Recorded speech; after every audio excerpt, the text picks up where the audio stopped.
Hello friends, कैसे हैं आप सब। आप तैयार हैं आज एक और नई कहानी सुनने के लिए। आज की कहानी है गप्पी साइकिल वाला। गप्पी चाचा को कुछ बड़ा चढ़ाकर बोलने की आदत है। जब वे इफ़्फ़त और राशिद को नदी में मगरमच्छ होने की बात बताते हैं तो दोनों को यकीन नहीं होता। दोनों गप्पी चाचा को सच में मगरमच्छ दिखाने के लिए कहते हैं।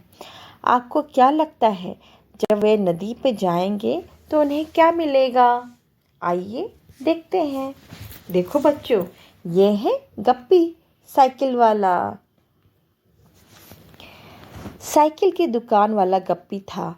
वह इफ़्फ़त और राशिद को अपनी बहादुरी के किस्से सुनाता रहता।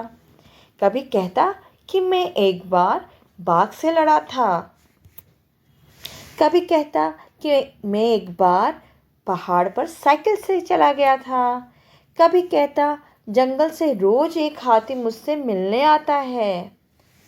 एक बार वो बोला, अपनी नदी में मगरमच्छ है, एक तो मैंने कल ही देखा। दिखाओ तो। जाने, इफ़्फ़त और राशिद बोले। गप्पी तो फंस चुका था। पीछे हटने से हंसी उड़ती। गप्पी बोला, चलो। इफ़्फ़त ने पूछा, कहाँ दिखा था मगरमच्छ? गप्पी नदी को दिखाते बोला, यहाँ दिखा था मगरमच्छ। मगरमच्छ?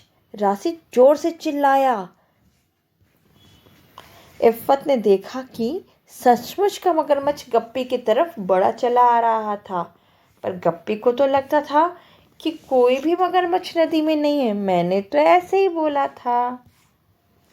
गप्पी जानता था कि मगरमच्छ नहीं है, तो वह नदी में ही खड़ा रहा।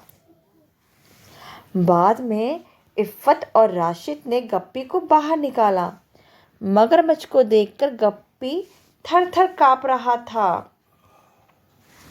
और मगरमच्छ दूर से गप्पी को देख रहा था। डर से काँपते हुए गप्पी हंसकर बोला, देखा, मैंने सच कहा था ना। देखा बच्चों, आपने इस कहानी में क्या हुआ।